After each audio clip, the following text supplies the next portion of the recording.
Salam, semangat pagi. Hari ini kita kembali belajar dengan tema menjaga pikiran. Kitab Filipi 4 ayat 8, demikian firman Tuhan.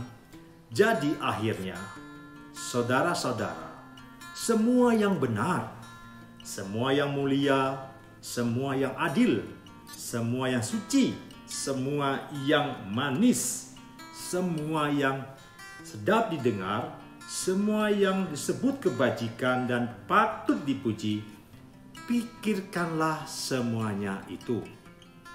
Saudara-saudara, pertempuran yang tersulit di dalam arena kehidupan kita ini adalah pikiran. Mengapa dikatakan itu paling sulit? Karena dia ada di dalam. Kalau dengan kasat mata pertempuran itu kita bisa hadapi, orang itu kita bisa hadapi. Bagaimana dengan pertempuran di dalam pikiran kita?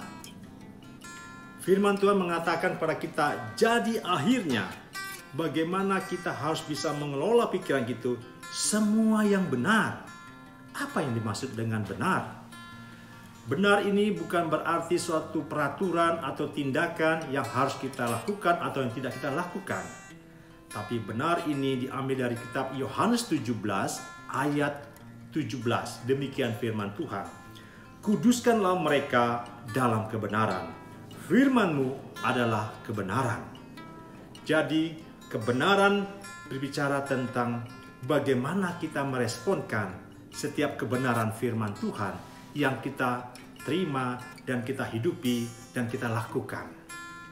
Sehingga pikiran kita akan selalu mengarah kepada pikirannya Kristus. Di Yohanes 17 ayat 19, dan aku menguduskan diriku, Yesus menguduskan dirinya bagi kita, bagi mereka, supaya kita, siapapun, mereka pun dikuduskan dalam kebenaran. Luar biasa, deklarasi ini harus kita sadari, supaya kita bisa hidup dalam kemenangan di dalam kita menaklukkan pikiran kita ini. Bagaimana caranya menaklukkannya? Pertama kita harus sadari bahwa Allah telah mati dan telah mengangkat kita sebagai anak-anaknya. Dan Allah telah memberi kita kuasa, yaitu otoritas untuk kita bisa menaklukkan pikiran-pikiran kita. Firman Tuhan katakan, kita bisa dimampukan, kita bisa mengontrol pikiran kita, bukan pikiran yang mengontrol kita. Amin.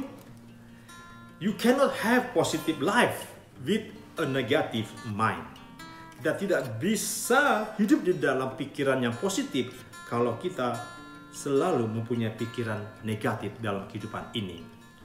Bapak Ibu, taburkanlah setiap pikiran-pikiran kita yang mengarah kepada pikiran Kristus itu, maka pikiran Kristus itu akan membuat kita berbahagia.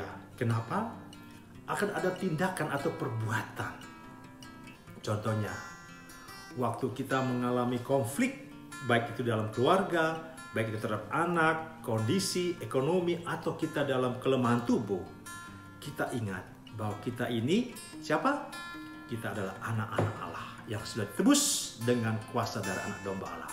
Kita berkata, Tuhan, aku tahu aku memiliki saat ini kelemahan tubuh. Aku mengalami konflik. Aku percaya Engkau tidak pernah meninggalkan aku. Sebab firman-Mu berkata, ada kemampuan yang Tuhan berikan bagiku. Oleh bilur-bilur-Mu aku sudah disembuhkan. Engkau mencukupkan segala kebutuhanku. Dengan doa yang kita sampaikan kepada Allah, maka pikiran yang kita perangi di dalam pikiran Kristus akan membuahkan suatu perbuatan yang luar biasa. Dan itu akan membuat kita menjadi suatu kebiasaan, sehingga karakter Kristus itu muncul. Dampak memiliki karakter Kristus itu muncul, maka kita akan menuai suatu masa depan yang cemerlang, yaitu kita menerima mahkota kehidupannya. Kenapa? Kita selalu memakai pikiran Kristus dalam setiap kondisi. Keep thinking. Kolose 3 ayat 1-4. Keep thinking. Pikirkanlah perkara yang di atas, bukan yang di bumi. Sebab kita telah mati dan hidup kita tersembunyi bersama dengan Kristus di dalam Allah. Ini yang harus kita renungkan sepanjang hari ini atau sepanjang minggu ke depan. Sepanjang minggu ini maksud saya bahwa kita telah mati dan hidup kita tersembunyi di dalam Kristus, di dalam Allah. Dengan menerima kebenaran ini, maka kita mempunyai status dan kita mempunyai pengarahan dari kuasa Roh Kudus. Kita diinsapkan, kita diteguhkan, kita dikuatkan dengan kebenaran yang Tuhan selalu berikan dengan kehidupan kita sehari-hari. Kita diminta untuk menanggalkan dan mengenakan manusia baru.